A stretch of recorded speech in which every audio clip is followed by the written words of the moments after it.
we should be live. Hello, ladies and gentlemen. Welcome Hello. to IU versus, IUI versus Purdue White. Tonight we have games starting in a little bit that hopefully should be pretty exciting. IUI Pink versus Purdue White. Yeah.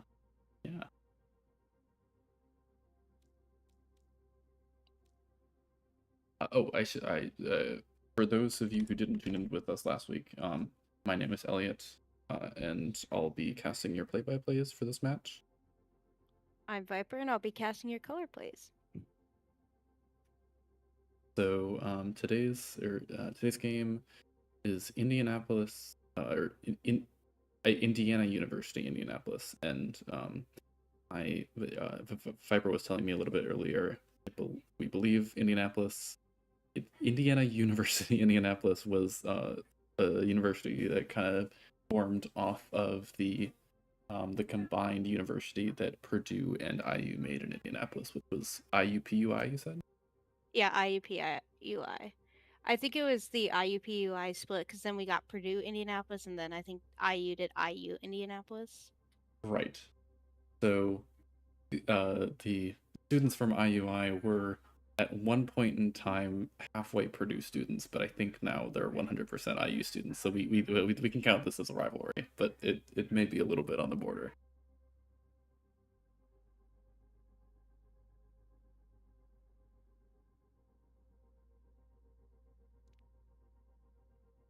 We didn't look up their mascot this time. We need to do that. I actually put their mascot. You should, if those watching on the stream should be able to see. We added in little icons for the mascot / icon of each university. The icon for IUI is a nice little cheetah. Jaguar? Jaguar. That's what it is. I can never remember what the difference between a cheetah and a jaguar are. But yes, I'm not gonna lie. As much as I shouldn't be saying this, I feel like a jaguar is slightly cooler of a mascot than a pea.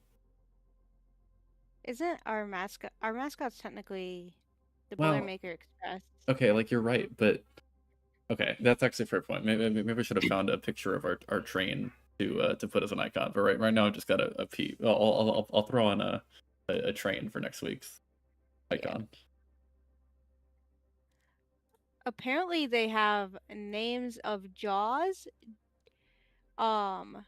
Jinx, and Jazzy are the names of the mascot. Jaws, Jinx, and say it again. Apparently, there's 3 different versions. So there's like really. That's interesting.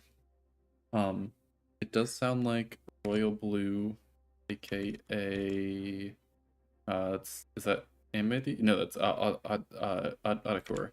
Adakur is the moment not responding to messages, so we may need to wait a little bit on the beginning of the game. Hopefully it shouldn't be too long though.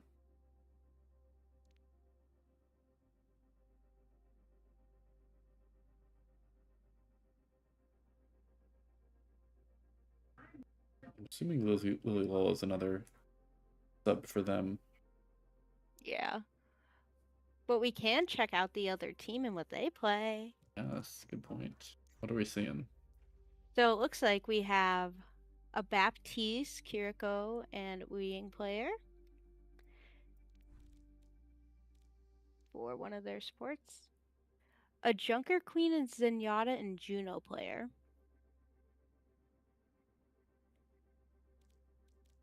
Queen Zenyatta and Juno. I think they were saying that Drowsy is the tank player, which okay, maybe well, alright. I think they said that, but now I'm thinking maybe I'm wrong because I do not see a single tank in their that they've played this season. They have won a total of 15 games on tank in competitive, so maybe I'm wrong. Maybe that would be pretty wild if somebody was playing tank and they have played tank probably 1% of the time that they've played this game. Drowsy is the tank. Drowsy is the tank? Okay. Yep. All right. Interesting. Xanabox has Tracer, a lot of Tracer. Wu Yang Sojourn this season, Cassidy, Hanzo, Genji. So definitely, Interesting. probably All of my least favorite yes. characters to play against. I am not wanting to be in the spot of Purdue White. Yeah, Drowsy isn't ranked in tank.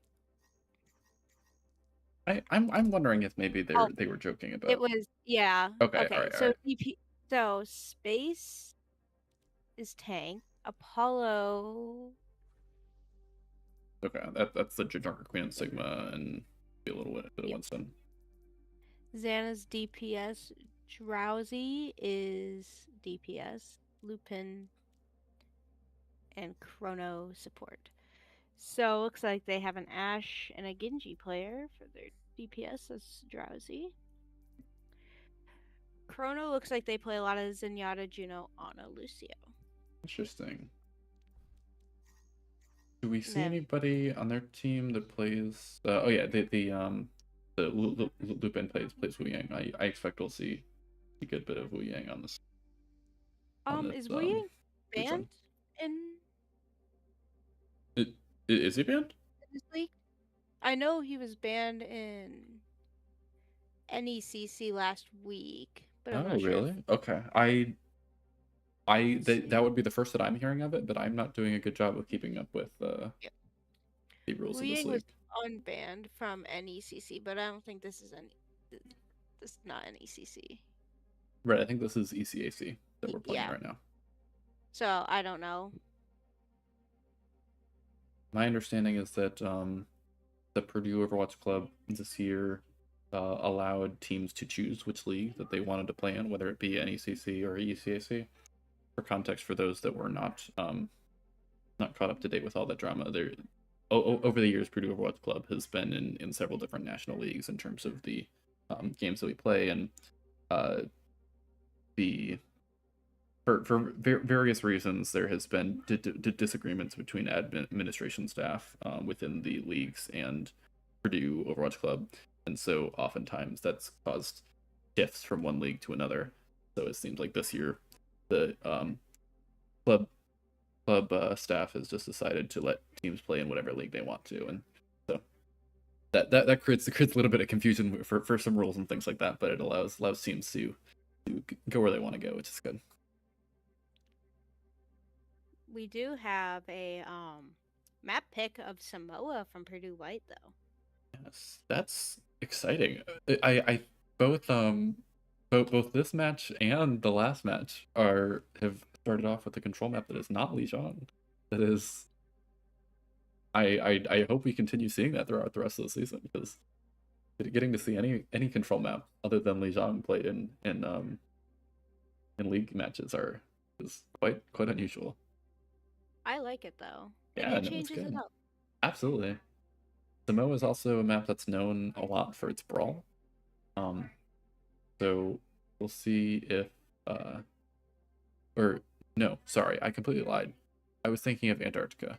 The other new control map is known for its brawl. Samoa, I don't actually know what it's known for. I'm sure you could play a lot of different things.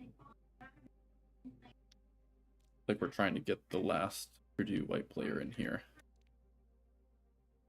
I paid your dean $20 to cut your I love it when teams joke with each other. On ULF off campus. That's awesome. Hey, Oh, we got him. looks like we got Otakor, so the game should be starting momentarily soon. Sorry for the delay.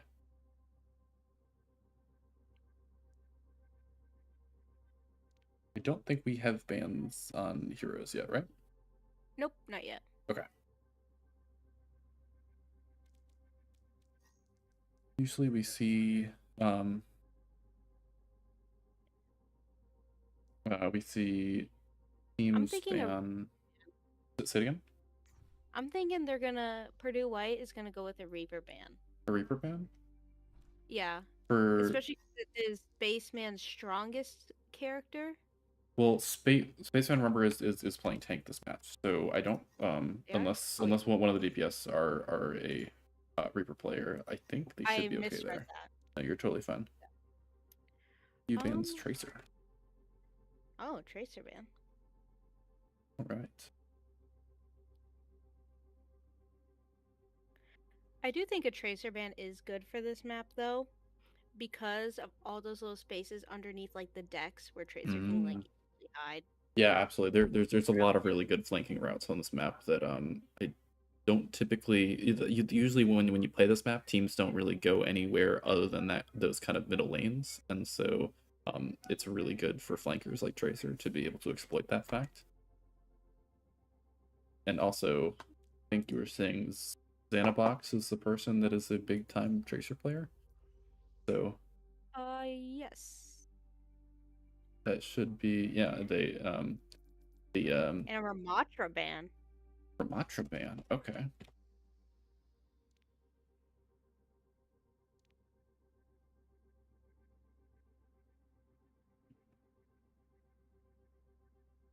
me see. All right. That's interesting. Does LCW play a lot of Ramatra? I don't remember seeing Ramatra last game.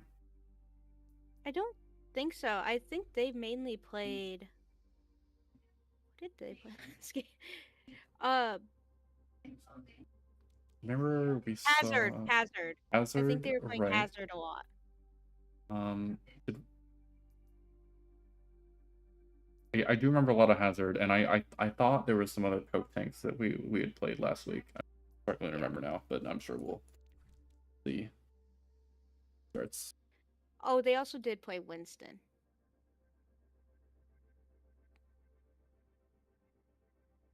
Winston, yes, you're right. Yes. Yeah, I remember that because we were playing a mainly poke comp, but the Winston was the select captain of that and did pretty well. Seems like IUI Pink is going to be joining our stream at some point to just check that we're all in good health. Right, so we're starting off the first map. This is exciting. Oh, looks like we have a Mercy pick and a Lari pick. Again, yep, the Hazard is coming out to play. You were totally right. And a Junker Queen, along with Kiriko Torbjorn. Oh, Kiriko changed Lucio. A ball. I think they're still starting the lobby, so these may not be final picks. Yeah.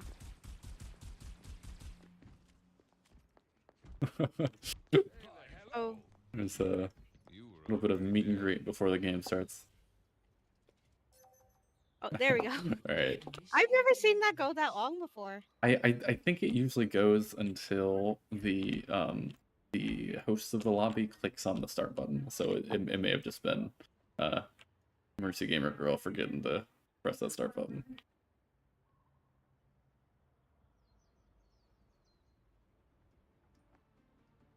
So this is the first point that we've got here is a super open space around the circle. That one Samoa part. So see So how we that have affects a Reaper. fights. A Reaper, Sojourn, Wu Yang, Alari, and Hazard. This is similar to what they played last week. Yeah, absolutely. It definitely feels like Purdue White likes to stay within their comfort zone, and when it comes to hero picks. On the I do want to. Good. I do want to see Otaker hit those Death Blossoms without dying this week, though. Yeah, we'll see if he's able to pull it off. On the other side, we see a bit of a rush comp with the Junker Queen coming from IUI Pink. Both teams are gonna make their way to point. Few shots being fired from both sides. We see IUI Pink starting out with a good hold around the center, kind of fighting for that early space. Hazard comes in, almost able to take out the Lucio, but dies for it in the process.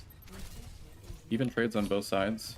The IUI Pink Genji goes for Squelks on Ilari, but isn't able to secure the kill. The Dark Queen drops low on IUI Pink, but it's staying corrected. Otaku is able to find the pick. Squelk finds another pick onto the Dark Queen as well. We do have a cap on the side of IU Pink, though. Yes, absolutely, you're right. And so this whole fight's been given Purdue progression to IUI Pink, but Purdue is able to take that back. Then attempts to clean up the rest of the kills before they're able to escape and finds the Kiriko.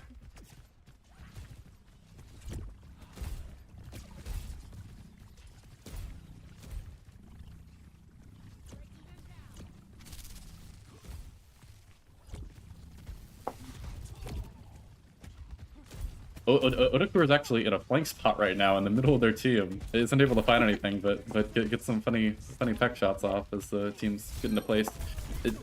LTW immediately finds a pick onto Lucio with the dive. Odakur finds a follow-up pick on the Sojourn. Hazard keeps pushing into the enemy backline, trying to find that Genji, isn't able to finish the kill. But a lot of damage comes through as Purdue is able to flip the fight. Finishing off Purdue the rest has of the one players. ult, and so does IU Pink. Has 2 ults now, actually. Purdue with 3 ults. Yeah, I'm excited to see this Death Blossom. It looks like we're setting up for it. We will keep our fingers crossed for Odakur, see if he's able to pull it off this time.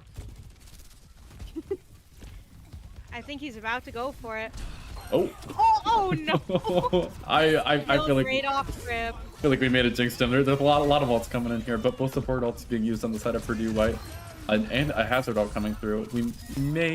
Purdue White may have used a little bit too many ults this round, but they were able to find the win. We do have IU Pink going in with B and Rush. And Purdue White only having Sojourn's overclock. Yeah, Sojourn overclock gets popped early in order to try to hold this point. But the Rush heat drop and comes in, right, to slows things down. It's able to keep them stabilized, finds 2 picks onto Purdue.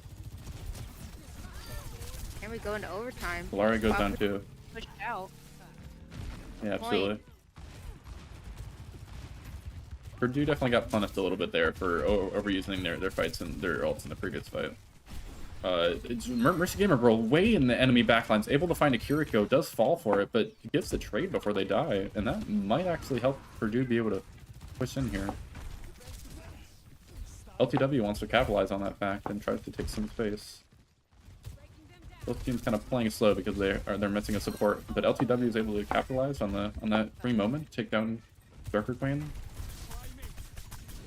Now they do have a Queen ult and a High Noon on IU Pink side. So if they can get to the point in time. Yeah, absolutely. I think yeah, IUI Pink isn't able to touch in time, unfortunately, because their most mobile characters died. So, LTW does end up blocking Darker Queen off with one last crystal. And that is round 1. I feel like that was a good fight. That was last week's fights definitely felt very one-sided towards Purdue, I think. And I felt like that round was much more evenly matched between the two teams. So we'll Both see teams if... are coming out strong here, though. Absolutely. Good showings from the other team. I do want to see Purdue clean up their act a little bit in terms of throwing ults all into the same fight. But other than that, great moves from both sides. IUI Pink is actually trying to go through the right side instead of going the traditional route to middle. And that means that Purdue's going to have some extra space on the point here. Yeah. I don't know how I feel about taking that longer way around, though. Yeah, I don't know either, but yeah, and Purdue's kind of capitalizing on that fact. They are dropping low, but Odakur is able to find a pick onto the Kiriko, and that gets traded back from Sojourn. Loses Odakur and loses Lucio on the side of IUI Pink, so it's even right now. LTW wants to take out that Darker Queen, but isn't able to find it. Squelks is getting a little bit close, but is able to get the Darker Queen for it. Mercy Gamer Girl is dropping extremely low, but is able to live. And Purdue was able to cap just by kind of taking out that Darker Queen and using the space they get from it.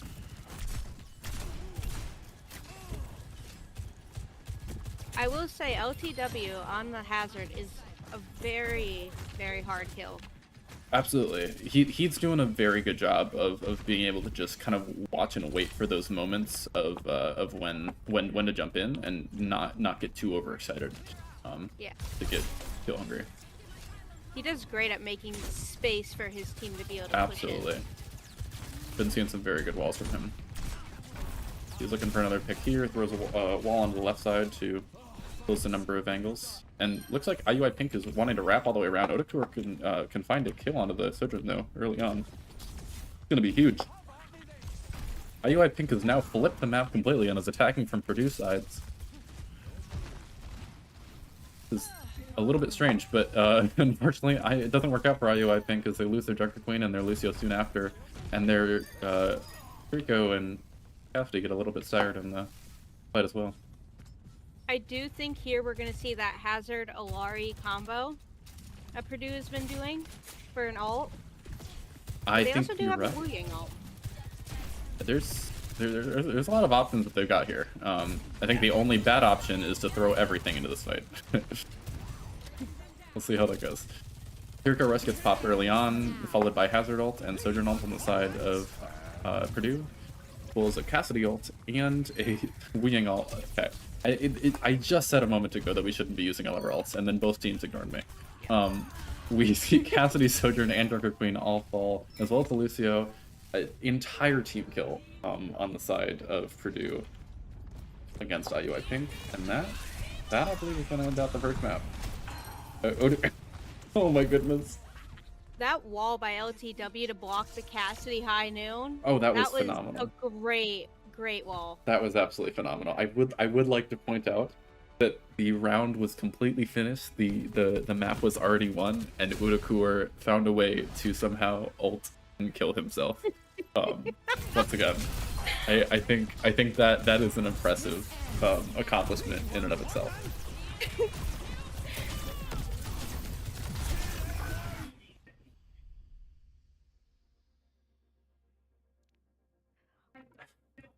I do think going in, Odakur has the right idea for the Death Blossoms. I just think the teams just all turn and look at him, and he just gets punished every time. Yeah. And it is unfortunate. The problem is that Death Blossom's one of those ultimates that, like, against a team that isn't necessarily very coordinated, it's great. It always gets a ton of kills. And then as soon as you go up against some of these league teams that are all on the same page about what needs to happen and are very good at calling out things to each other, you just get annihilated the moment you press that Q button. And so I think if Odakur wants to be able to get some more value out of that, he's going to need to coordinate it with his supports in terms of maybe popping it as a combo with the Wu Yang ult. Or if Purdue wants to swap to like a Kiriko to just get like an early cleanse during that ultimate, that would be a good way to do it. But I don't think there's a lot that Odakur can do in terms of just keeping himself alive during those ultimates. There's not. It's kind of an unfortunate flaw in the Reaper ult is that you need a lot of people to be next to you to get any kills, and also if you have a lot of people next to you, you die. So. Ooh, we have a Sojourn ban? Does that mean IUI is banning Sojourn? I think Servasa. Oh, they're choosing Servasa. I see. Thank you. Good call. And then ban Sojourn. Got it. So banning Sojourn on Servasa. That's interesting. We did have some really good Sojourn plays coming out of Amade in that last map, so maybe that is the reason why. We'll see what Purdue wants to ban in response.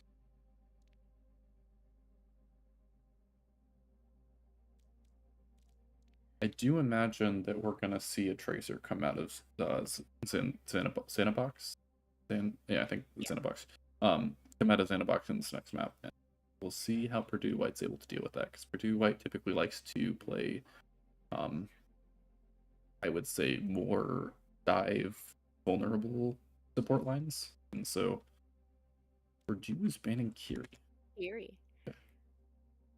I will say that Suzu did help a lot, especially for Odakur's ults. Yeah. You're going off every time. That's a really good point. That's a really good point. Maybe the Kiri ban is just specifically for Odakur to be able to get some more value out of his blossoms. We're ready? Yep. Got it. Yeah, have full sentence typed out. I like it.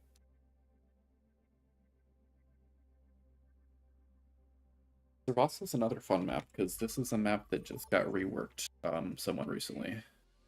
And I realized I never changed the score. Let me update that. We are now 1-0 Purdue IU. I do say I feel like the rework for Servasa didn't really do much as it did for Junkertown. Yeah, that's really fair. I'm pointing it out to the viewers, so you won't be able to see right now. But there, I'm looking at a few of the changes that they made. So like this is one of the points that they changed. They added in this this like opening up here, and then teams can kind of fight from these open spots towards the middle and have that kind of high ground to attack from. I think the problem is with a lot of these like really small changes to maps, most players kind of have been doing things one way the whole time that they've been playing a map, and so they don't really change how they play the map just out of sheer habit. And so I think it'll be a little bit before we see teams actually change how they're playing certain places. But you're right. The changes to Junkertown were or not Junkertown. What's the one that you mentioned? Oh, now I forgot what. New Junk City. Yeah, New Junk City. New Junk City. Okay. Yeah, the changes to that map were significantly more exciting. We see almost identical comps coming out from both teams except for a Wu Yang and a Tracer. Oh, and a Genji. Yep. Yeah, absolutely. Oh, and a Juno from Purdue. Oh, interesting. Well, and we have a capacity too. Yeah, you're okay. Yeah, so quite a few changes here. Kind of an anti-dive setup going on Purdue's side. I do want to see. Oh my goodness, coming right out with a wall from LTW, finding a pick on Felicio, and the Junker Queen on IUI Pink is caught in bad position. I think it's gonna fall here. Yep. Wow, that was a crazy fight start. I'm sorry. What were you saying before that, Viper? I haven't seen Amity play Cassidy yet, so I'm excited. I'm excited to see this. It'll be interesting because Cassie's a really good one to play against a Tracer and a Genji, so I think we'll see that work in their favor. But I will say, Xanabox is going around back, trying to find those flanks. Yep, I think might get it on Dale.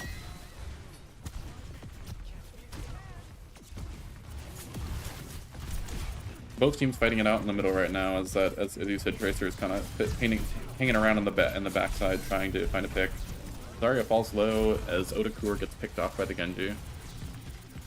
Right now, Purdue's down one player, might be down another player in a second, seeing as how low all the Purdue players are. And the Tracer does get a pick. 2 picks. Follows it up onto Amity, LTW, and Squelps, and that's going to flip the point for in IUI's favor. But Purdue has already gotten 83% on that point. IUI has switched up the tank. They have. On Zarya. To Zarya, which is interesting. I think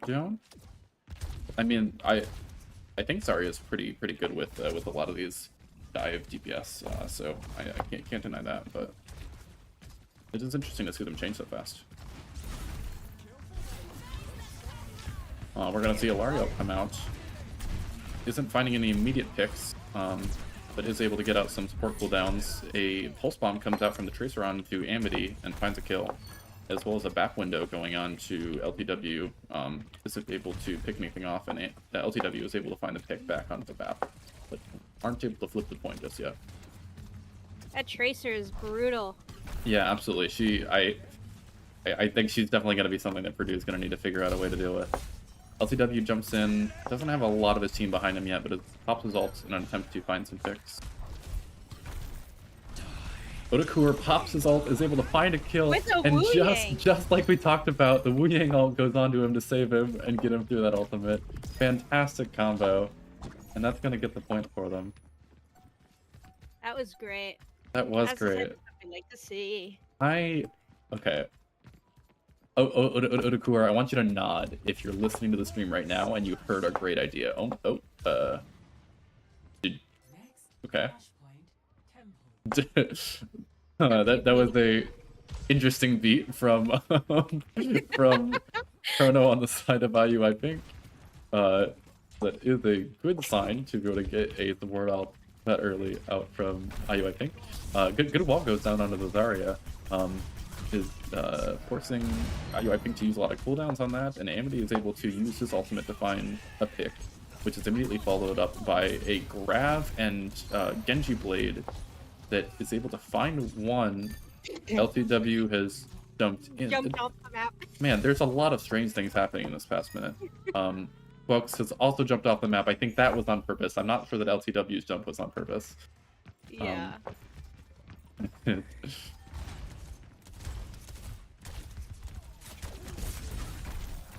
Both teams kind of fighting for this open space in the middle. LTW's dropping a little low and has to be wary of that.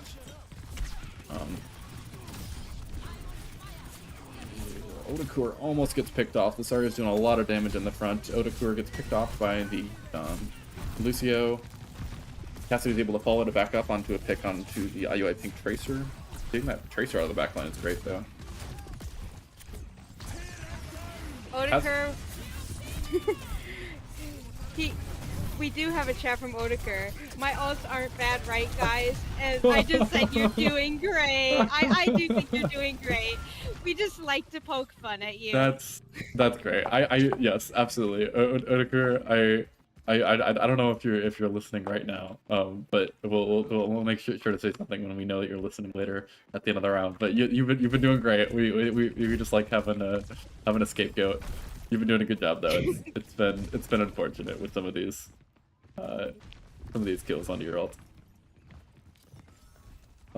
In the meantime, we have had a flip from Purdue after a lot of ults got popped. Back window comes out on the side of IUI Pink. Isn't able to find any immediate value, but does give a lot of space to IUI Pink. And that's going to allow them to pick off the Cass and the LTW. Odakur is trying to hold the point for a little bit. There's a Wu Ying ult that comes through and can't really find anything. And unfortunately, the point does get flipped for IUI Pink. We're gonna see if Purdue's able to touch this in time. I have a okay, that was, you know what, that was good. Okay, actually it was very good. So Odakur ult is able to find one pick, does die, but that gives the time to the rest of the Purdue team to be able to come back and take the point.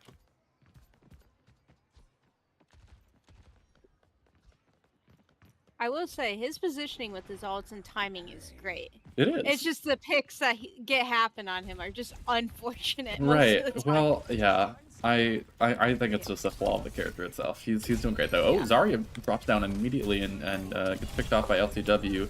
Pulse Bomb comes out from the IUI Pink Tracer, isn't able to find anything.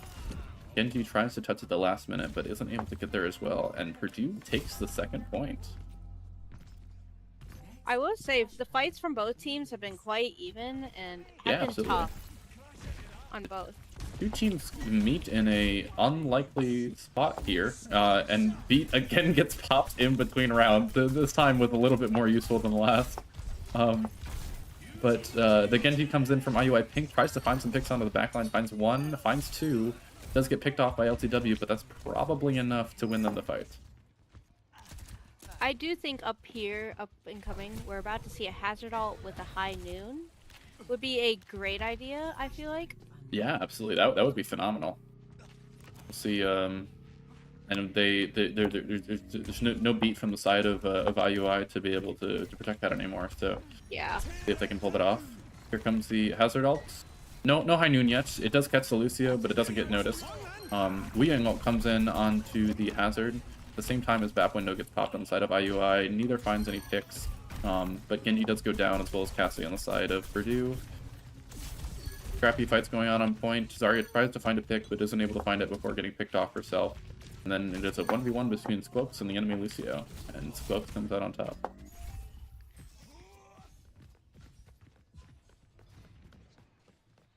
I will say, that was just the push Purdue needed there. It was. That was kind of perfect. And Tracer gets staggered very hard. Squokes kind of had a a smell in Squoke's nose that they could sniff out that tracer, and was able to find them and put her to sleep. But we see next point coming in. The IUI, I think, is down the tracer right now, and I think that's going to hurt their damage a little bit. And they're struggling to find picks, but they are able to find Odakur before Purdue is able to find anything. Genji's dropping quite low. A lot of ultimates come in. Zarya ultimate comes on the side of IUI. Illari ultimate comes in on the side of Purdue, as well as Cassidy ultimate. Isn't able to find anything either way, but Cassidy falls, as well as Squelch. Still a lot of point percentage being gained by Purdue here, though.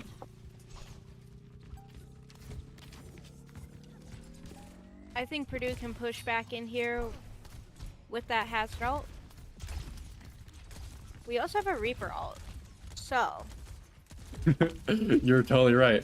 Maybe, I mean, maybe Mercy Gamer will be able to farm up that Winging ult in time in order to help Odakur pop off, but or Odakur can do it themselves. Hazard ult doesn't find anything, unfortunately. Odakur kind of is making his way to point. I think he's looking for time to... This is a very strange fight.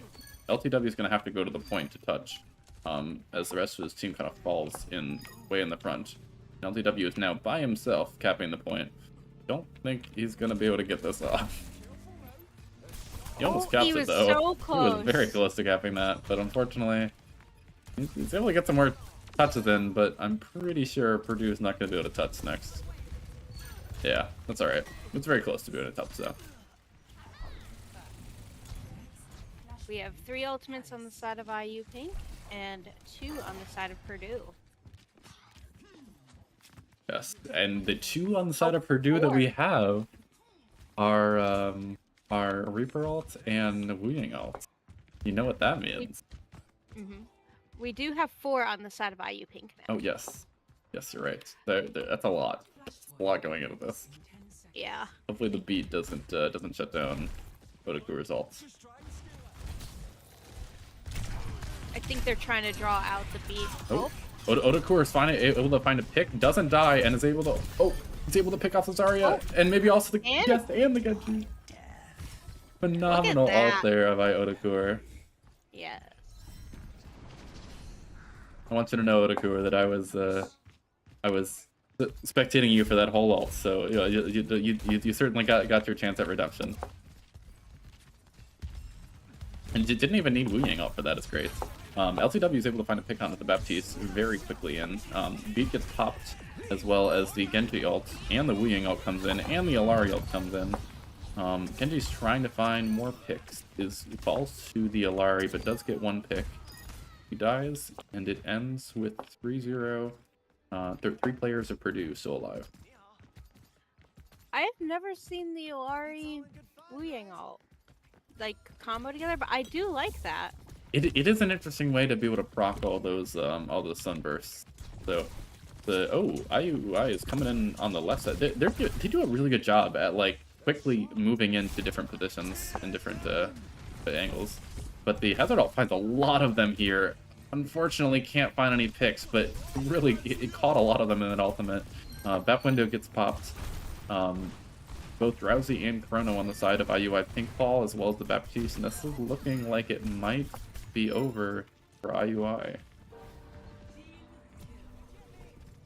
Odakur just pushed in their backline and killed them off one by one. He heard us making fun of his ultimate usage and really just wanted to absolutely prove us wrong. And I think that's great.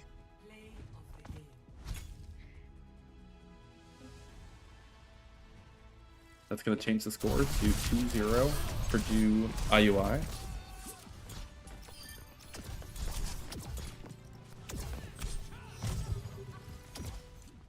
And if Purdue wins one more, that's going to end the series for us. Phenomenal showing so far.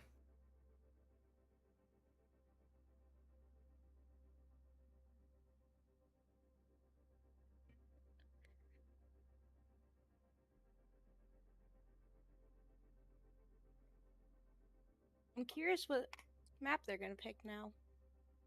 It is interesting. It seems like IUI heavily prefers dive, from what I've seen. at least in their DPS lineup. Their tank has kind of been playing some different things, mostly rush, but I think it would be interesting if they picked a more what's this next map is usually push, right? Is that Typically. okay? So I think we would probably not see them pick New Queen Street. Probably not Coliseo. I would guess either Esperanza or what's the other one? The one that we couldn't remember the name of last week.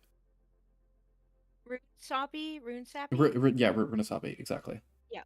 Either Esperanza or Runesapi is my guess.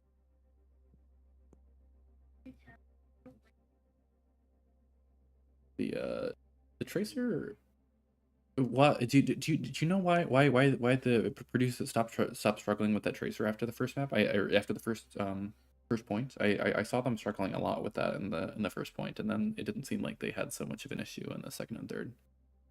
I think Purdue changed up their spacing because it looked like they were playing in like a group of 2 and a group of 3 and attacking going into the point.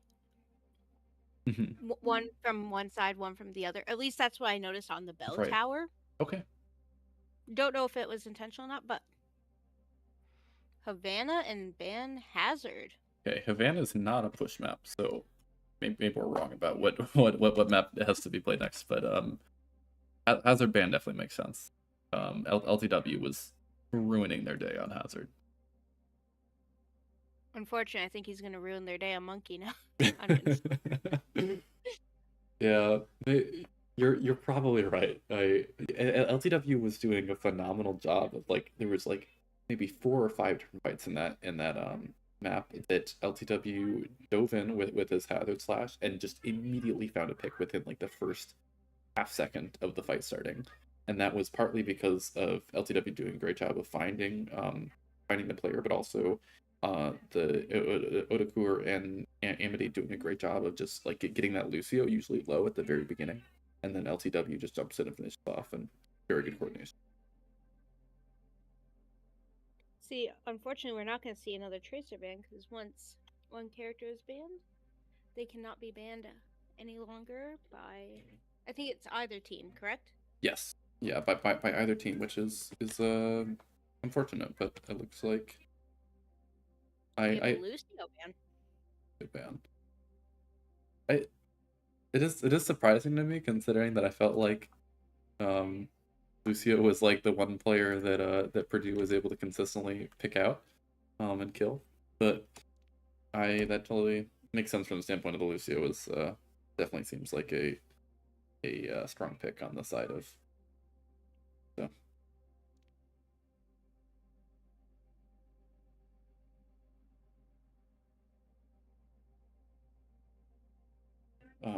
For some reason the Lucio image is like so much bigger than the rest of the what?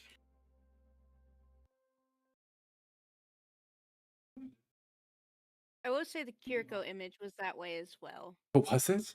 I didn't realize that. Let me shrink that down a bit. Try to keep an eye out for that. I didn't realize that was an issue. Yeah, I didn't realize that until I just looked over at my second monitor.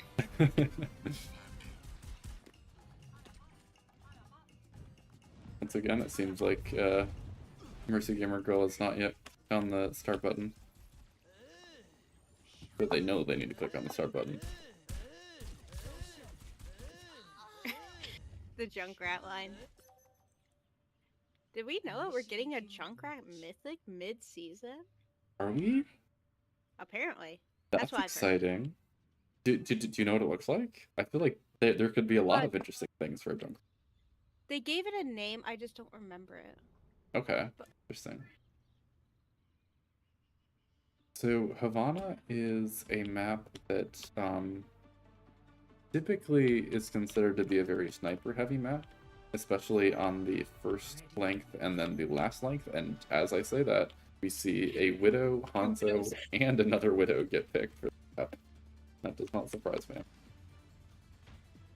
I will say Otakura on Widow on King's Row last week was... They were hitting headshots. Yeah, this is going to be an interesting one because Udakur definitely has the positional advantage, being able to have this high ground like that. But it's going to be going up against both a Hanzo and a Widow, and so it's very easy to lose those sniper duels when you've got so many eyes on you. So we'll see how he's able to fare. With a Sigma pick by LT.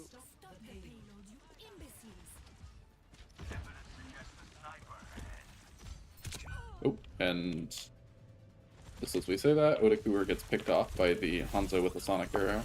And unfortunately, that's going to kind of spin this first point in the favor of IUI. Now, IUI takes no time in claiming that space. Tries to hold on to that first corner. Amity drops quite low. Doesn't get picked off, just barely. But there's a lot of angles that IUI has right now on Purdue. Pick does come out from Zen onto Amity.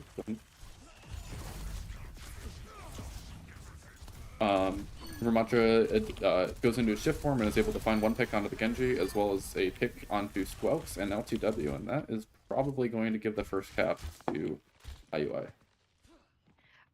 I do feel it is typically really hard to play Sigma into Ramatra.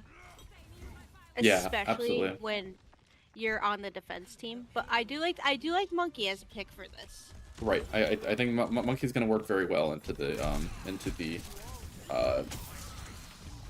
Widow and the Hanzo. So hopefully we can find some picks there. And the Hanzo was able to find a pick, unfortunately, onto Mercy Gamer Girl. And then again onto Odakur. So these fights are going very quickly in the favor of IUI here. Monkey jumps in onto the Widow, is almost able to find the pick, is able to secure it, but does drop very low. Will be able to get out.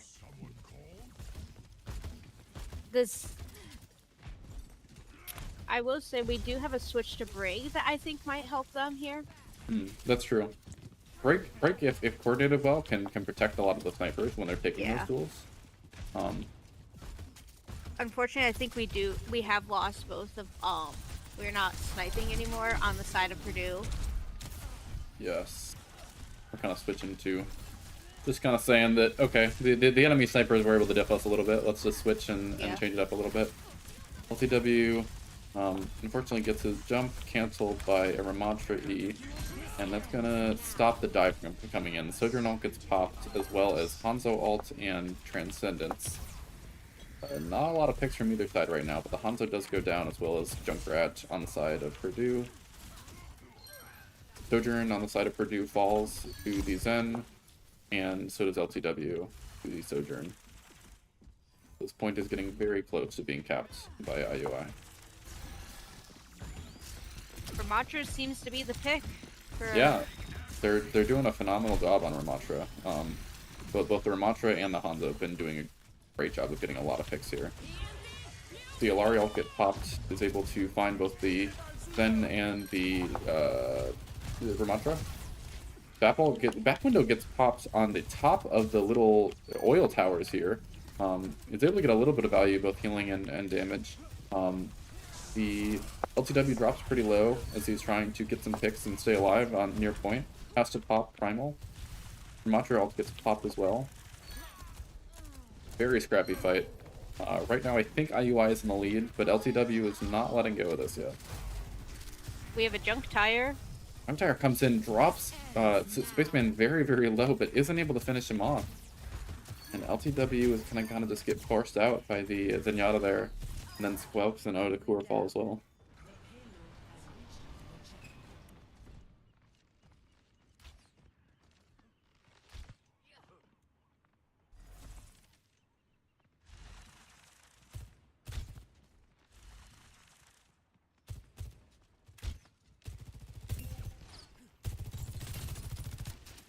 I will say, this is the hardest point to be pushing in Havana. Right, absolutely. So hopefully we'll Purdue will be able to catch a little bit more time here. Brigalt gets popped trying to force the BAP out and is unable to find the BAP, but does drop him quite low. LCW has to drop back in order to stay alive. Mercy Gamer is kind of caught in a weird position here and may leave her team stranded for a second as she gets back. The Sojourn is taking a very aggressive angle with the Baptiste on the top, on the high ground. And LTW tries to force them off, drops the BAP quite low. Can't find the pick onto the BAP, but the Transcendence gets popped trying to save him. But the BAP... Oh, no, I lied. The BAP does die to the Sojourn. Great railgun there. Sojourn drops quite low. The Hanzo gets picked off by another Sojourny. Amity's finding a lot of picks here.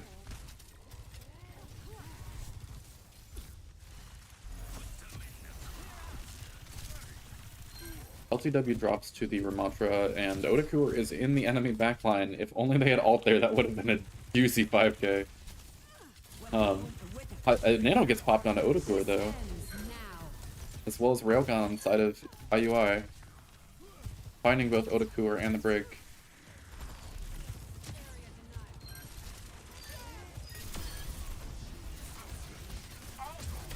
LTW is trying to hold this as hard as he can, but falls to the BAP window. The girl falls quite soon after, and so does Otakur.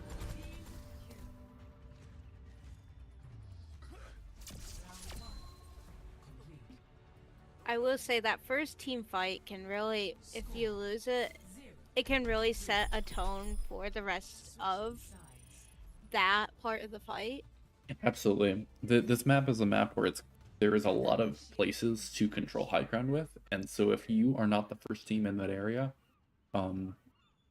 you can end up losing it really quickly.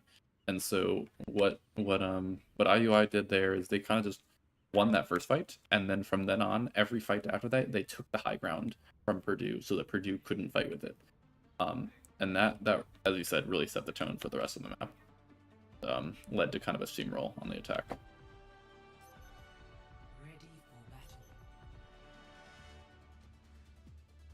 This feeling, I feel like I'm getting deja vu right now, because in last week's match, we kind of had Purdue wiping the enemy team in both the first two maps, and then really struggling on the third map.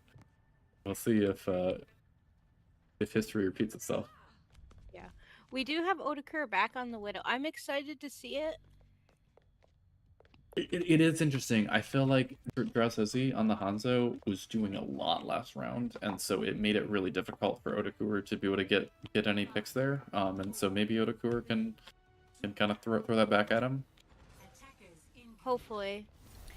Because at least Otakur this time is not going into two snipers. Right, absolutely. And so there's a little bit less eyes that he has to worry about. He's looking for that Hanzo right now. Doesn't find anything just yet. Look back with him. Hanzo's looking for the same thing there. It does get dropped down to one shot by Otakur. Sojourn on the side of Purdue gets picked off by the enemy Sojourn. It's a very pokey fight going on right now. Ramatra pops a shift to be able to finish off Otakur, and LTW is barely not able to finish off Drowsezi before he falls.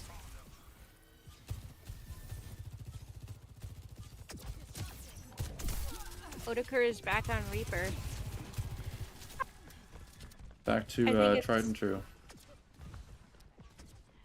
I do think it is good for this situation because he just can't get the picks off the Hanzo. Right, absolutely. The Hanzo's just really being an issue, and the Ramatra on the side of IUI drops very, very low here and is able to get finished off by Otakur. And that kind of sets the tone as Drowsezi falls, and the Zen and Baptiste fall as well. Last person to be finished off is the enemy Sojourn, and Purdue takes that first point. Probably takes the first point. I don't know. Do you think they're going to get in time? I think they will. We do have a switch to Sigma on IU Pink's side. Oh, interesting. A Sigma mirror. I am excited to see it because I haven't seen.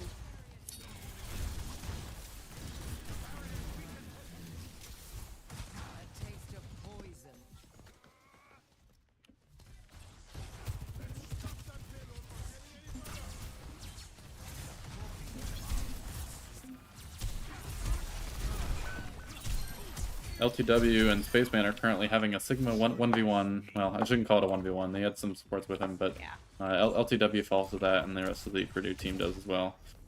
Kind of look back to start in the next fight.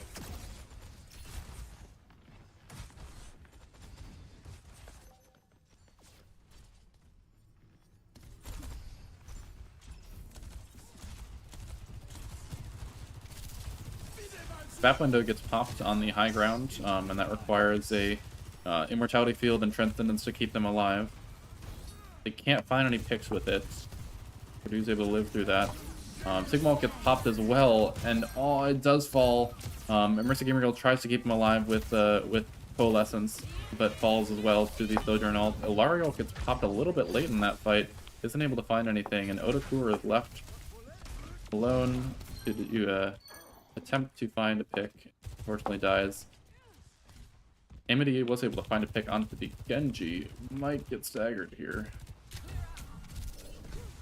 I will say IU taking that high ground and keeping it is really detrimental on Purdue here. Absolutely, you're right. The high ground control they have is they're holding it strong. very, very strong. You're totally right. Purdue does try to take some more of that high ground here. Does lose Otakur in the process, but I think I really like what they're doing here in terms of going back up to the high ground. LTW finds a rock onto the Zen, but isn't able to finish the kill. They try to go and capitalize on the Sojourn that's flanking and trade Sojourns in the process.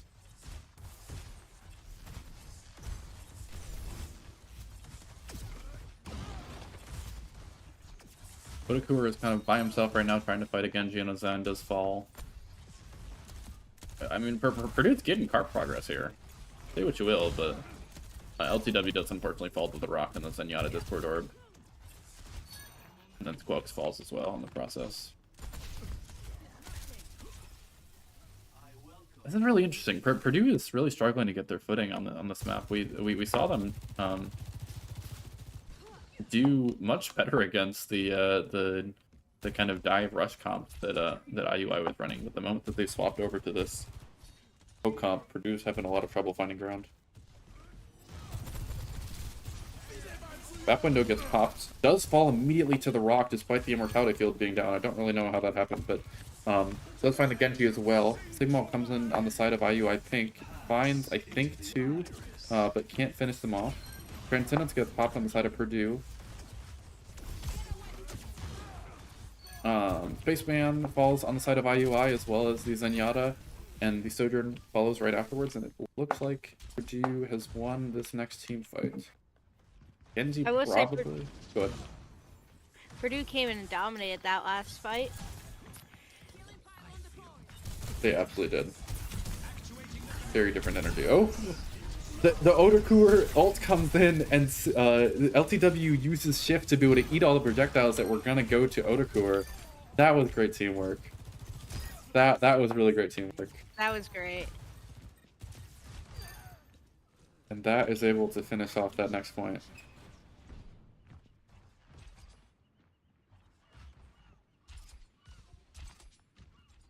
It's just what we were talking about earlier in terms of being able to combo stuff with Otakur's ult really allows them to get a lot more kills with that.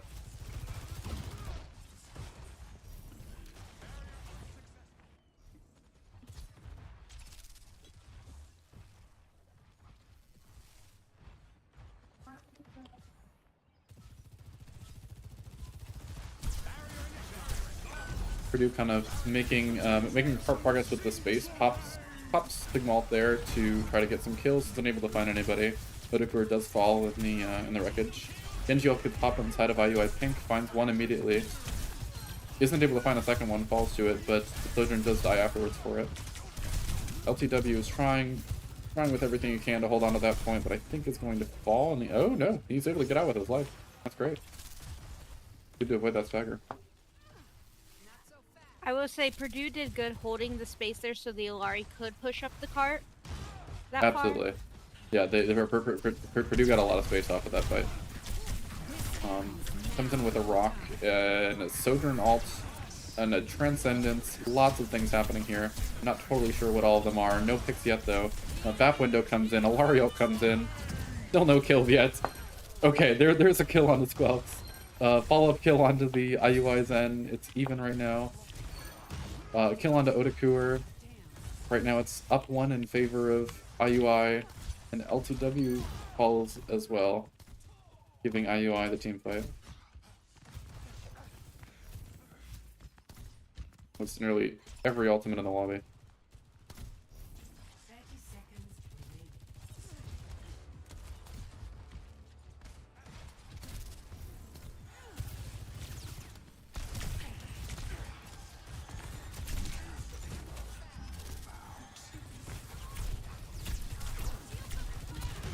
Otaku dropping the enemy Sigma quite low as they come dance around the payload.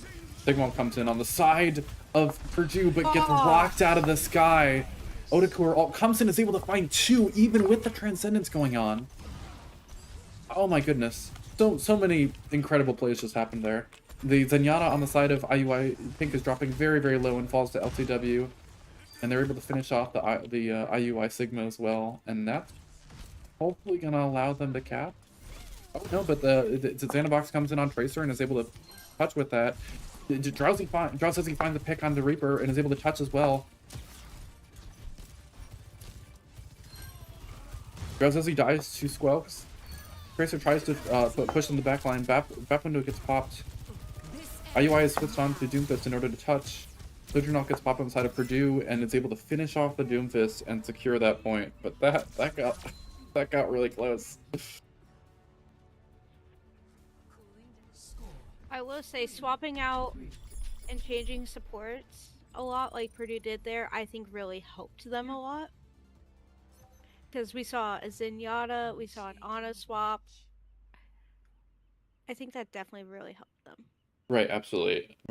Remember, Rizzy Gamer Girl was just trying to see throw things at a wall and see what stuck, I think, and that was able to kind of get them around. Yeah, 100%. Like it allowed them to get through. So in this next round, we're going to see Purdue attack with 1 minute on the clock. And IUI is going to come in with 3 minutes on the clock when they attack in the following round. I think that there's definitely a major advantage that IUI here has in this next overtime round.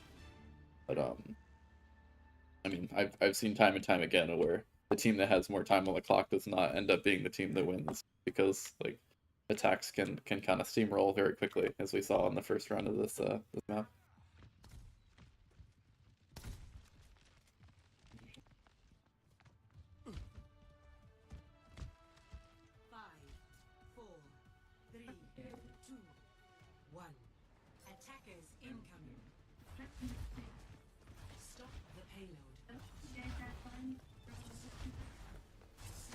Similar comps coming out from both sides here.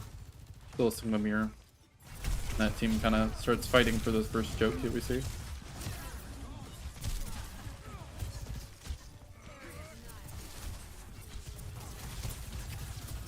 Gozazi still taking kind of pot shots from the top side, and Otakur goes to try to get rid of the angle.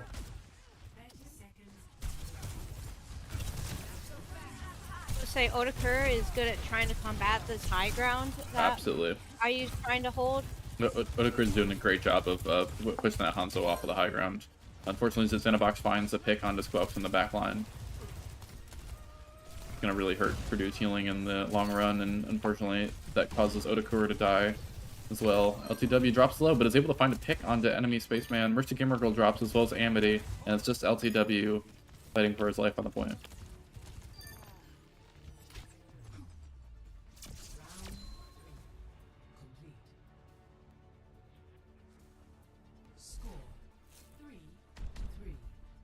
I don't know. I think Purdue could hold it here. It's going to be tough, but I think they do have the ability to hold it here. It is absolutely holdable. This is the card's kind of in a position where it's right after that first corner, so Purdue would certain like that they have to lose a fight to lose it, and it's even possible that some teams have. It used to be the meta in leagues to hold right outside the spawn doors when you're playing defense, and if Purdue did that, they might be able to get a second fight out of it, but it's a little bit risky, because if you lose that first fight, you're not 100% sure that you're going to be able to touch the point before it gets to that overtime place. So We do have an Orisa pick from Purdue, and we have the double sniper back from IU. So we have that's Xanabox interesting. on Widow and Drowsy on Hanzo. We'll see how that works. I typically think of Orisa as being weakened to snipers. So I don't necessarily have a ton of confidence, but I also know that LCW is a great Orisa. We saw him play a little bit of Orisa last week, so he actually took the perk where he now has a shield, so maybe that'll help. Yeah. And then we have Dill playing Brig with the shield, so hopefully that'll help out Purdue a lot. Right, absolutely. There's not a lot of places that IUI will be able to find picks for the snipers.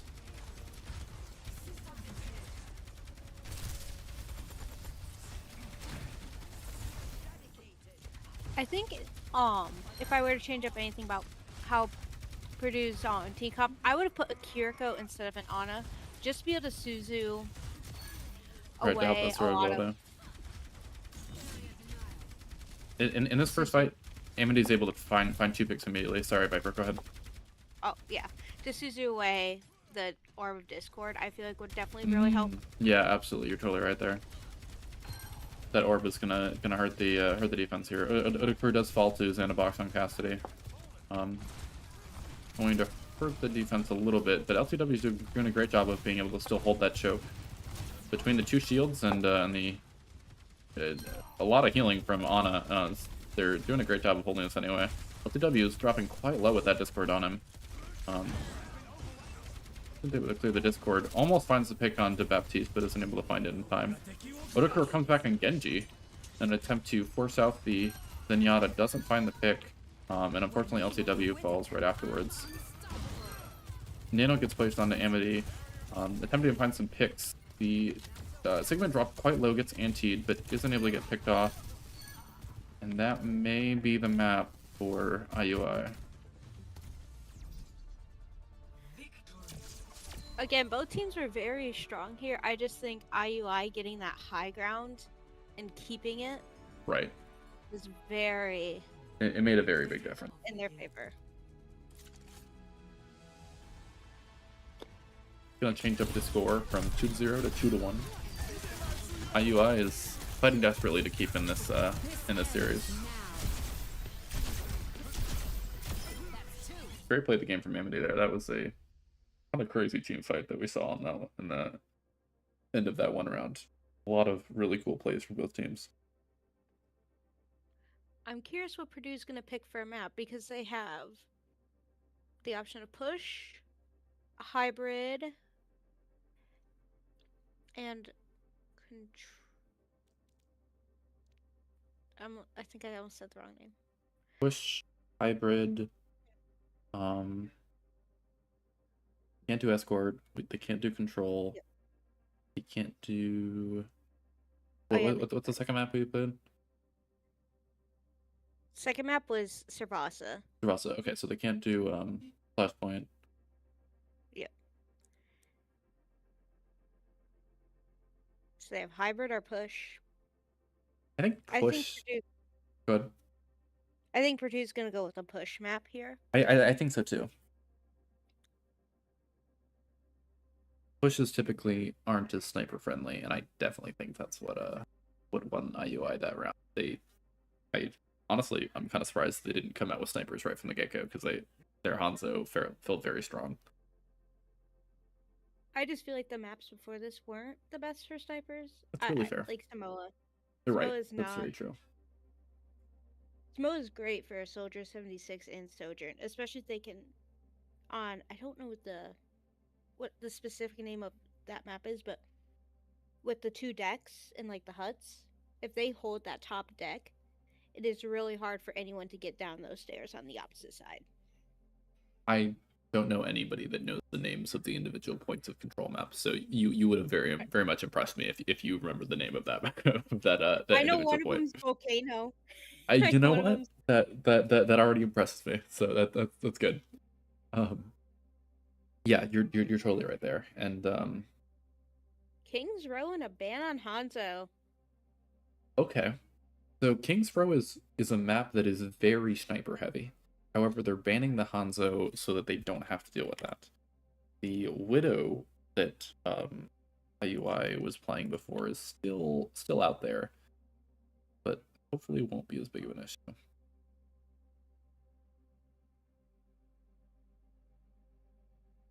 And Wu Yang. Thing.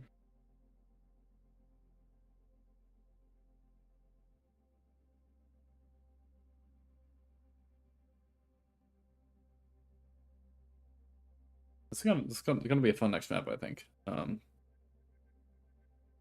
Purdue is really strong. I feel like they really know this map. Right. Purdue. You already said ready. Cool. Yeah, you're good. I mean, most of the time that Purdue Overwatch Club has good scrimmages within the club, like probably 80% of the games are on King's Row because everybody just loves this map so much. So it is not to say that Purdue doesn't have practice on this map. They absolutely have a lot of practice on this map, and we'll see if that helps them here.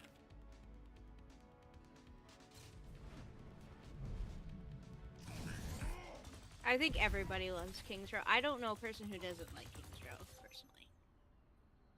Initiating match.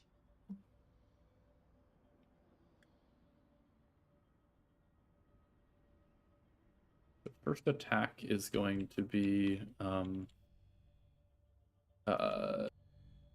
believe IUI. So maybe we'll see them come right out with this the kind of high ground Widow spot that people typically take. And I think I'm correct. Yep, Xenobox is going right up there from the get-go. Now we don't have a Widow on the other side from Purdue White. Yeah, Widows really like they really like to be on attack on this first point, and they also really like the second point, both attack and defense. So we'll see if we get a Widow later, but I definitely doesn't surprise me that we see a Widow on attack from IUI. I'll see an Ashe as well. Again. 5, 4, 3, 2, 1. Attackers incoming.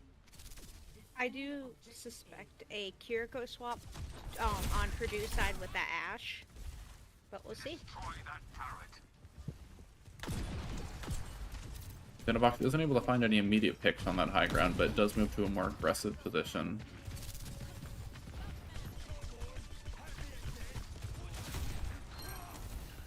LTW drops to the dynamite from Ashe, and that's going to allow IUI a lot of space here, and finds Zen as well. Odakur does find the Baptiste though before the fight ends.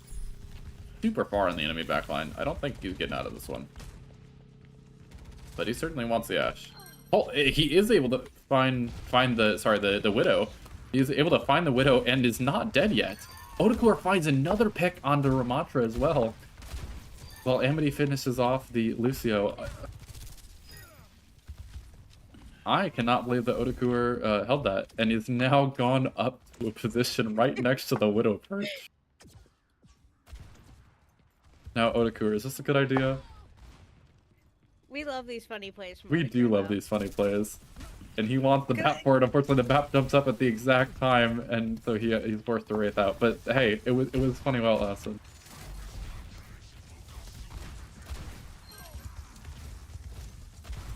Somebody finds a pick onto the Cassidy and onto the Ramatra. That's going to force IUI to back up here. Lucio, and Baptiste as well, and the Ashe is the only one remaining. Falls well for a team kill for Purdue. And Odakur wants to do it again.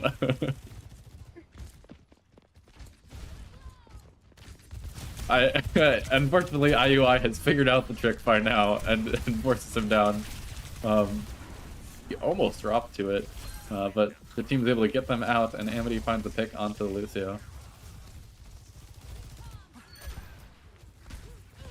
LTW finds a pick onto the Sojourn. Enemy tries to follow it up. Gets to pick onto the Baptiste with her dying breath, but does fall to the ash. I do think we're gonna see Otakar drop down here and then Death Blossom. Aw, I was disappointed by that. It would have been. I was hoping for it. I'm willing to bet you that that's what he wanted to do. But the back window gets popped, and okay, so I think Mercy Gamer Girl just tried to use beat and died to the back window, and so we got an Ajax in there, but Otakar was able to find a pick onto the enemy Lucio. LCW finds a pick onto Ramatra, while Drowsy finds a pick on the Squelch. Bob gets popped as well as Sojourn ult. Bob finds the Sojourn before Amity is able to get any picks. LTW is probably going to drop to this Bob, yeah. Otakar attempts to hold the point, but he's going to fall as well, I believe.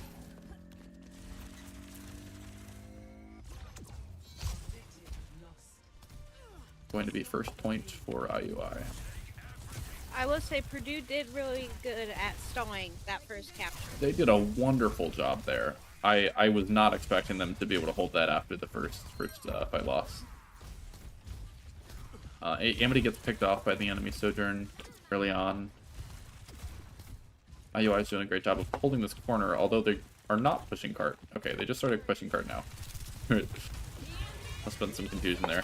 Ilariel gets popped early, only hits the Ramatra, but that does force the beat out, at the very least.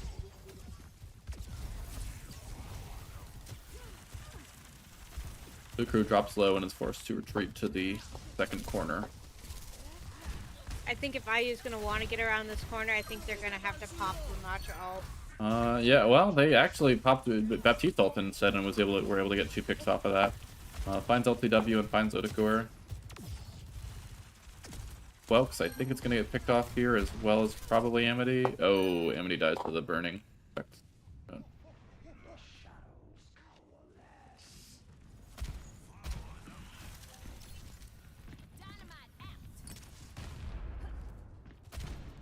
ultimate is charging.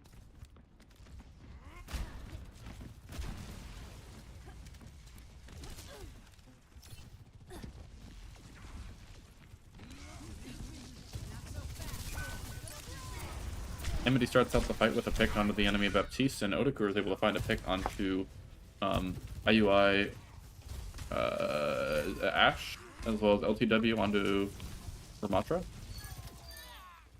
Lucio and Sojourn fall close after.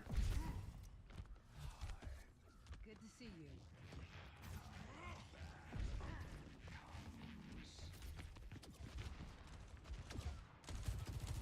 Otakar is going for a little flank here. Love little crouching movements that Reaper makes.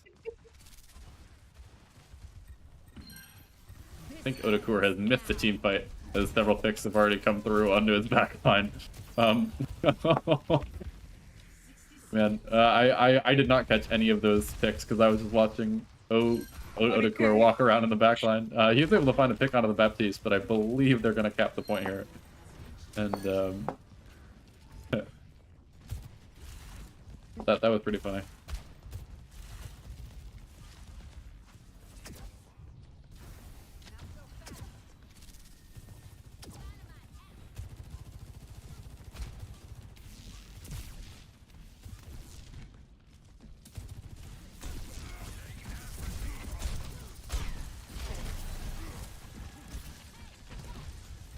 Purdue fighting for this last corner here. Winston jumps into the backline. Otakar pops his ult and finds 3 as well as a object, so maybe we'll call that 4. Gets a kill onto the Ash, and Mercy Gamer Girl is able to boop off the Ramatra in that process as well. I didn't even see the boop, unfortunately. I was too focused on the Reaper ult.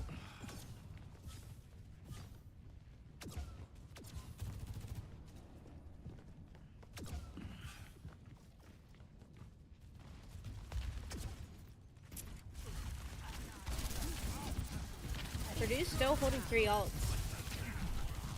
Yeah, absolutely. They've got a lot going in the next fight. Amity does pop her ult early. Does fall to the Ramatra pummel. The Lucio ult gets popped as well as the Ilariel ult gets popped. The enemy Lucio ult gets popped. Pick on the LTW.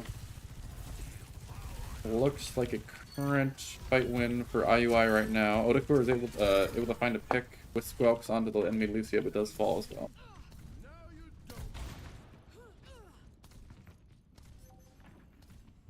Clear out.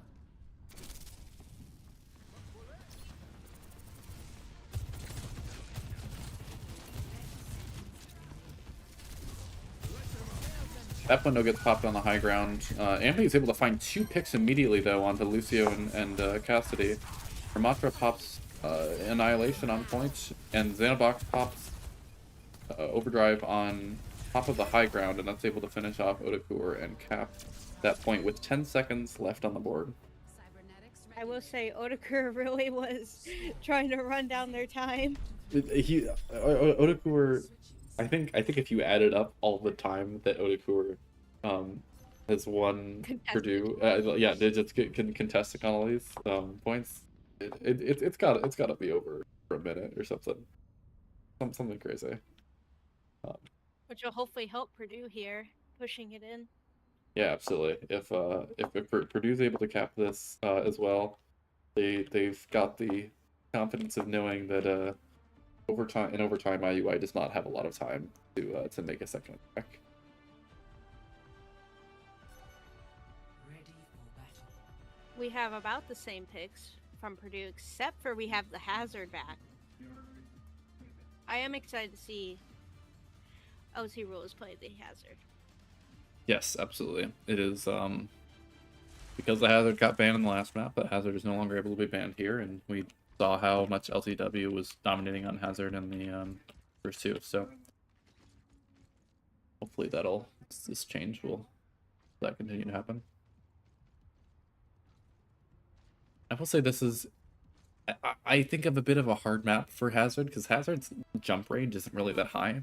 And so this is a really long, like very far away high grounds for hazard to be able to reach. So we'll see how LTW is able to account for that. Correct me if I'm wrong, hazard can wall climb, correct? He can wall climb. You're totally right, and maybe we'll see LTW use that. LTW actually does instead tries to put a wall down on Ramatra, and that wall allows them to pick off Ramatra instantaneously. We have seen time and time again LTW place phenomenal walls at the very beginning of fights and find a pick before the fight even starts. Before IUI even knows what's happening, LTW is already taking out their front line. Odakur does fall, but is able to find the Ash before he goes down. And that's likely going to be a point cap for Purdue. Lucio is able to touch in time. Lucio falls, though. It's just Ramatra and Baptiste, I think, on the side of IUI. Maybe an Ash as well. But don't think that's going to be enough to keep them from capping. I will say Purdue had a pretty clean first fight there. Absolutely they did. LTW on the hazard just sets like a precedent for the rest of the fight.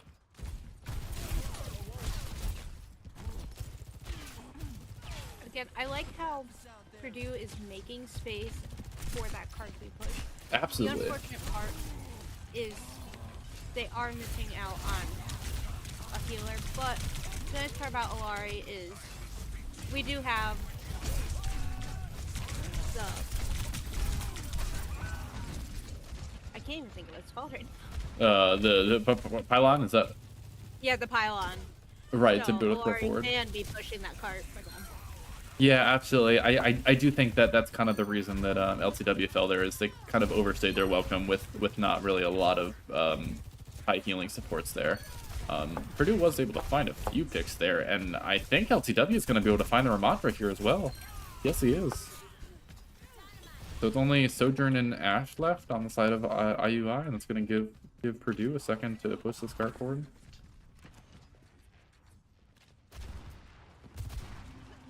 Purdue coming in with 4 ults. And a 5th on the way. LTW pushes up and is able to wall in the Sojourn. She does get out in the process, but Odakur is on the high ground. Kind of dancing up there. Oh, might get forced out by the Baptiste. Ramatra, Hazard comes in, is able to find a pick onto the Lucio. Odakur falls as well. Olariel comes in, hits 2 in the back line, but LTW dropped too low to be able to finish, to push those any further. unfortunate that that Purdue lost that, because I felt like that was a good set of ults on the side of Purdue. Maybe they should have used the Illari ults like at the same time as the Hazard ult, but Yeah. Good to see you. I will say Purdue has been very strong and it's kind of been dominating these last two fights. right, absolutely.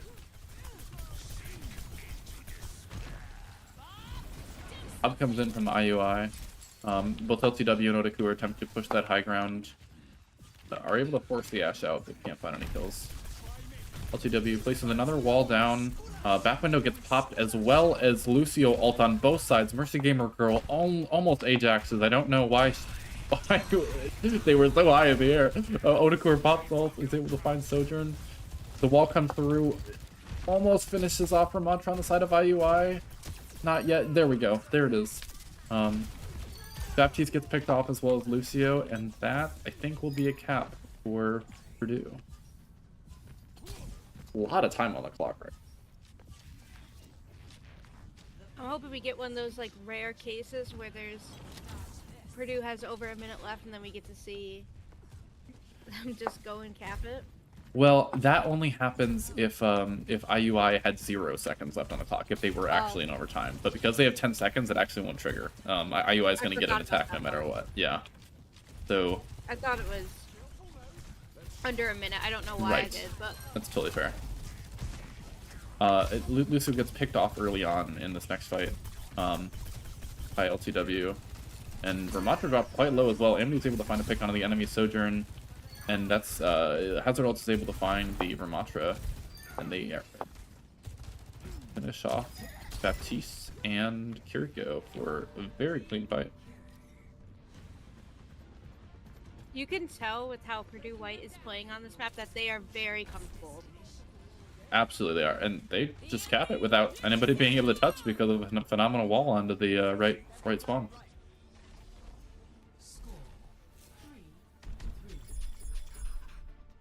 I'm not gonna lie, it feels like night and day between LTW on Hazard and on any other tank.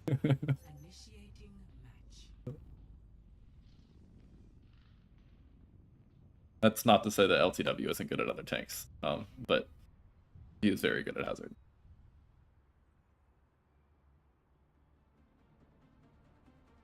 Curious Yes. how many hours he has on Hazard. That's a good question. Ready for battle.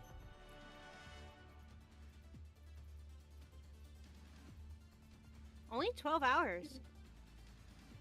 That's what? Really? Well, okay. He is a big time Doomfist player, so maybe some of those skills on Doomfist is translated over. He is now barking like a dog.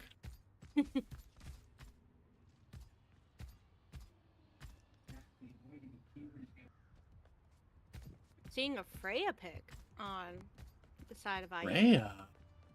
We haven't seen a Freya for a hot minute.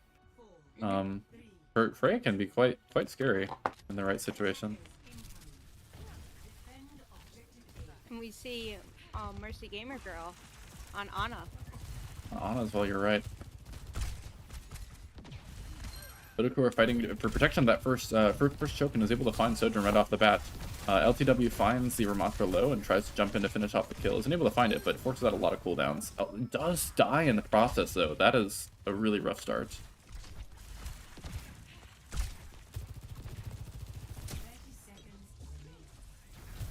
Purdue's still kind of holding this area, though, despite not having a tank, which is formidable.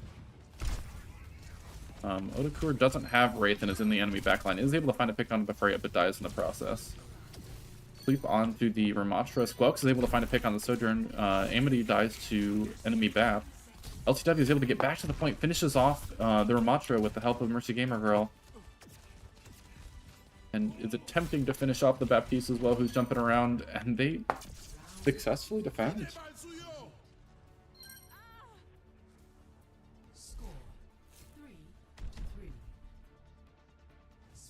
Really impressive work on the side of the Purdue backline, in that they lost LTW right off the bat, and yet they still kind of just like acted like Otaku was their tank and kept him in the front line and kept him up the whole time, and were able to survive until they got their 5 back. I will say, where Mercy Gamer Girl was placed, that was a great spot for them to be, just up there on Ana, because they're able to see the enemy team and get those nades in, and also able to heal their team and see their team. Absolutely. Some great positioning from them.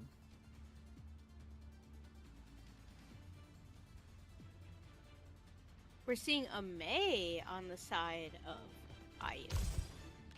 That can be dangerous.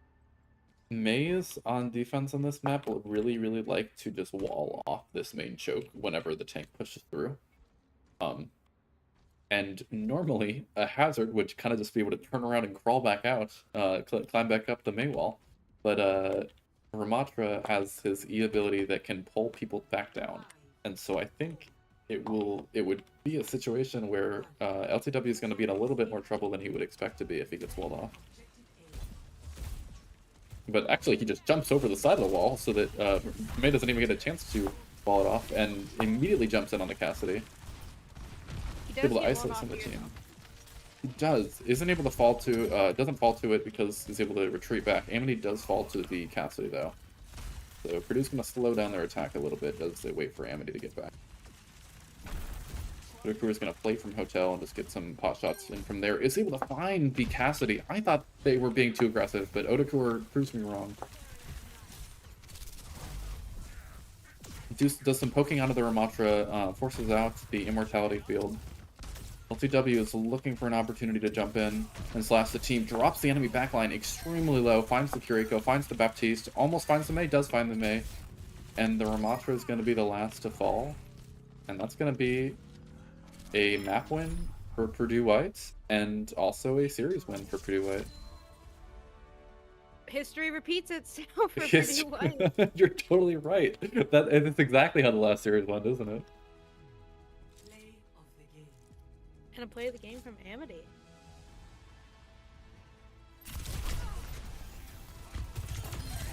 So, I guess the fated rivalry between IU and Purdue has been settled. Purdue better.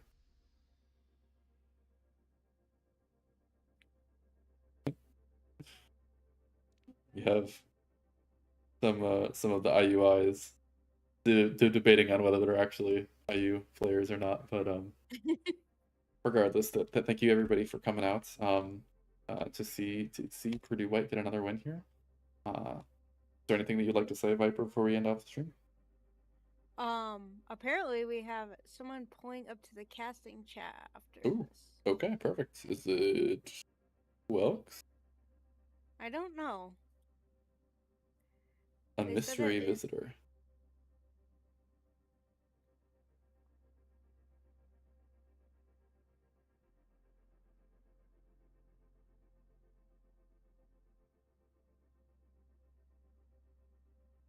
What's up, Here's our mystery team?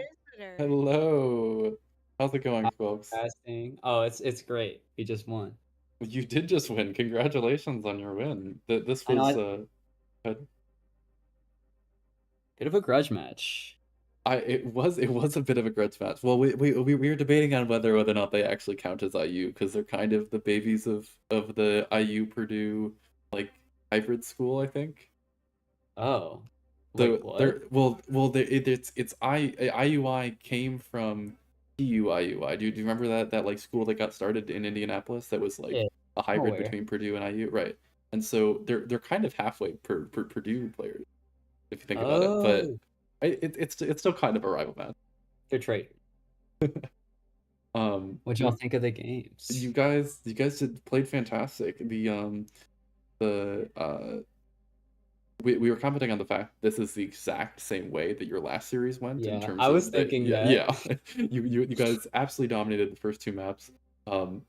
Got completely flipped on your script on the third map, and then Yeah. you came back and dominated on the fourth map, which is exactly what happened last time. And I thought that was pretty fun. Yeah, as soon as they capped the first point on the third map, I was like, is it gonna be the same thing as last week? Are we gonna get rolled? rolled for one map and then find your footing Yeah. right back in And the then following map. and then we just bring it home. Right. I pulled up to Havana. I saw they were on Widow Han, so I knew they sold their souls for this map win, and we just get it back next time.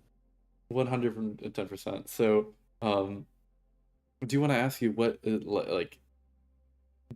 Obviously, on the third map, it was kind of a shift from in the first two maps. IUI was playing more of a rush comp with that Junker Queen, That Tracer dang Genji, Tracer. right? That And Tracer then that I hate. the Tracer, I believe it. There were several times when we were watching you on uh second flashback map. What's the map called? Suravasa? Suravasa, thank you. There were several points that we were watching you on Suravasa really get tickled by the Tracer and and be in a bit of a pickle. As soon as that first point, the Tracer was low key getting me, but I knew with my whole heart as soon as I got my major perk that wasn't going to happen no more. Right. The major perk where you burn enemies that you shift. My shift does 70 damage over time because then it's just a clean. I seize Tracer, I body shot her once, and then I shift, and then it forces recall, and then my teammates can pull up and we can handle it. But phenomenal work there fending off Tracer. I knew you guys struggled in that first point or two, and then after that, you did a great job of fending. I'm really surprised we won that first point. I think we got like a fat Reaper ult or something. I don't know how we won that. We were watching Odakura through a lot of these fights in the first few fights of this map of this match, and then a lot of the fights of the last match. We were teasing him about the fact that he was dying at every single one of his ults and not usually getting any kills. But there was a lot of there was a lot of ults that he had in these maps that were phenomenal. Got a lot of kills. There were a couple that were games. Right. That one 4-piece, I was you weren't there, but I was going mwah mwah in the team chat. I mean, that was kind of I was kind of tossing every Yari ult I sent out tonight, but really that's okay. Like as long as you're dominating outside of the ult, it doesn't even matter. You're so right. That is a really good point. Just I'm playing the Yari is just, I can put down the pylon. If my teammate's critical, I might heal him, but it's damage. This is my go awkward taught me. Just headshot them over and over. All right. Before we wrap things up, is there anything that you would like to say to the stream? I said last week that we'd be going undefeated, and I'm gonna say today that we're still going undefeated. You are doing well that so far. Absolutely, we believe in you. It will happen. No matter we're going undefeated this season. Every week I'm gonna be in here and I'll be like, we're still doing it. As long as you guys don't run it any more incredible Hanzo players on Hey, I just want to say I didn't get headshot. I didn't get headshot a single time. That's good on you. That's good on you. I can call out several of your teammates that cannot say the same. But yeah. No, I was playing the game. If you just have the confidence that they won't hit you, it won't happen. That's just interesting. That's just that's actually a high level tech. Is if you are just moving and you're thinking he won't headshot me, he won't. Just manifest the Hanzo into not being able to hit you. Exactly. That's how I play games. I will have to try manifest that. it. No, you should. Everybody in chat, give that a try in your ranked game. All right. Thank you so much, Squawk, for coming on. We will see you next week. No problem. See you next week.